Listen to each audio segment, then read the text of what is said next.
এটা কি বাণিজ্য মন্ত্রণালয়ের উচিত ছিল না এটা খতিয়ে দেখা? এটা কি ট্যারিফ কমিশনের উচিত ছিল না খতিয়ে দেখা? ওনারা কি এটা দেখেছেন? ওনারা এটা দেখেননি। আসছে তো আপনারা সবাই জানেন 2024 সালের 1 ফেব্রুয়ারি থেকে ইনসেন্টিভ, নগদ সহায়তা, দেশীয় সুতা ব্যবহারের বিপরীতে বা অন্যান্য যে ইনসেন্টিভগুলি ছিল এগুলি সবগুলি বন্ধ করে দেওয়া হয়েছিল।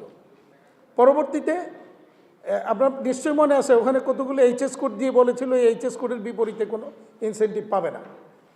তো যার কারণে আপনি যদি দেখেন এরপরে পরবর্তীতে ওনারা সামান্য একটু রেখেছেন, সেটা হলো 1.2।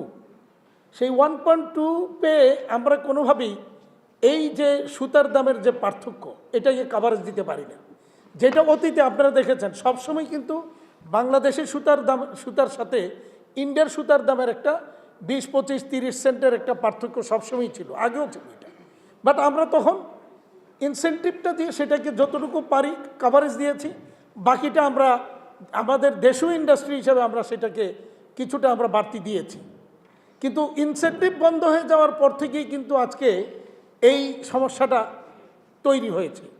তাহলে আপনি ওই ইন্ডাস্ট্রিটাকে বাঁচাতে গিয়ে আবার 2টা ইন্ডাস্ট্রিকে বন্ধ করে দিতে চাচ্ছেন।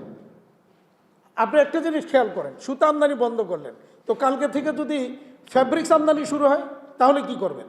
চায়না থেকে যদি ফ্যাব্রিক্স কম দামে, এখনও আমরা চায়না থেকে ফ্যাব্রিক্স আনতে পারি কম দামে, তাহলে বাংলাদেশের যে এই হাজার হাজার spinning mill, circular knitting machine এবং ডাইং সেক্টরটা, উইভিং সেক্টরটা, এই পুরাটাই কিন্তু তখন বন্ধ হয়ে যাবে।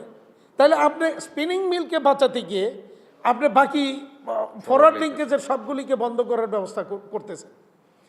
ডেফিনেটলি স্পিনিং মিল ভালো নেই, তাদের সুতা বিক্রি হচ্ছে না। কিন্তু বিক্রি কেন হচ্ছে না সেটাকে আমলে নিয়ে তাদেরকে ইনসেন্টিভ দেন, বা যেটা ইতিমধ্যে আপনাদের ওখানে বলেছে যে আপনি দেখেন গ্যাস বিলের মূল্যটা যখন 12 টাকা থেকে 30 টাকা করলো, তখনই তো আমাদের এই ব্যাকওয়ার্ড লিঙ্কেজ ইন্ডাস্ট্রি এই বিশাল একটা চাপে পড়ে গিয়েছিল, তাই না? তো সেই জায়গায় আপনারা ওখানে কি নজর দেন যে ওখানে তাদেরকে কীভাবে সহযোগিতা করা যায়, সেটা না করে আপনি এটাকে যখন বন্ধ করে দিবেন, মানে আমদানিটা বন্ধ করে দিবেন। আচ্ছা, এরপরে কি করছে দেখেন, ব্ল্যান্ডেড সুতা কিন্তু বাংলাদেশে কিন্তু এখনও পর্যাপ্ত পরিমাণে হয় না, কিন্তু ওনারা ওই চিঠিতে ব্ল্যান্ডেড সুতাগুলিকেও বন্ধ করার কথা বলেছে, যেটা কোনোভাবেই অ্যাকসেপ্টেবল না। কারণ আমাদের দেশীয় স্পিনিংগুলি ব্ল্যান্ডেড সুতা কিন্তু পর্যাপ্ত পরিমাণে করতে পারে না, বিশেষ করে স্পেশাল টাইপের কিছু সুতা আর আপনার যে ম্যানমেড ফাইবারের যে বিষয়গুলি, এগুলি কিন্তু আমাদের জন্য এখন সামনের দিকে আরও অনেক বেশি আকারে আমাদেরকে যেতে হবে, যেটা আমাদের ইন্ডাস্ট্রি যেতে পারে না। আপনি জানেন যে ম্যানমেড ফাইবার নিয়ে এর আগে আমরা অনেকবার কথা বলেছি, কিন্তু এনবিআর সেখানে যথাযথ পলিসি না দেওয়ার কারণেই এখন পর্যন্ত ম্যানমেড ফাইবারের জায়গাটাকে আমরা গ্রো করতে পারিনি। তো এই সব কিছু মিলিয়ে আপনারা যদি দেখেন যে এখানে ওনারা একটা যুক্তি দিয়েছেন যে ওদের ম্যানুফ্যাকচারিং কস্ট কত এবং তারা আমাদের কাছে সেল করে কত। তো ম্যানুফ্যাকচারিং কস্টের চেয়ে কমে সেল করে কেন করে?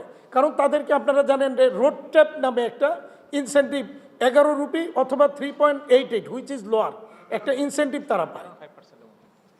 তারপরে আবার তারা ওখানে যে ইনভেস্টমেন্ট যেটা করবে সেই ইনভেস্টমেন্টের ক্ষেত্রে যে ব্যাংক লোনটা নেবে, লোনের 40% কতগুলি রাজ্যে আপনি ওরা কায়দাটা টেকনিকটা কী করেছে যে রাষ্ট্রীয়ভাবে তারা যদি কোনো কিছু দেয় সেটা হয়তো WTO রুলসে কভার করবে না, কিন্তু ওরা কী করলো স্টেট পর্যায়ে গিয়ে ওইটা দিচ্ছে, তারা দিয়ে তাদেরকে ওখানে ইনসেন্টিভ, তারপরে শ্রমিকের বেতনের আপনারা জানেন যে 5,000 রুপি করে শ্রমিকের বেতন পুরুষের আর মহিলাদের জন্য 6,000 রুপি করে দিচ্ছে, দিয়ে তাদেরকে নানাভাবে টিকে থাকার জন্য সরকার সহযোগিতা করতেছে।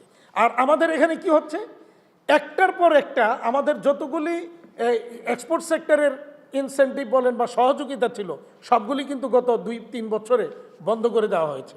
ইনসেন্টিভ বন্ধ, আপনার ইডিএফের যে ফান্ড ছিল $7 বিলিয়ন, সেটাকে আনতে আনতে 2 বিলিয়নে এনেছে এবং IMF-এর দোহাই দিয়ে ওইটাকে কমিয়ে এনেছে, এবং কমিয়ে আনার পর এটা আর আমরা খুঁজে পাই না, এখন 2 বিলিয়নকে খুঁজে পাওয়া যায় না, তাই ওইটা আমাদের নাই।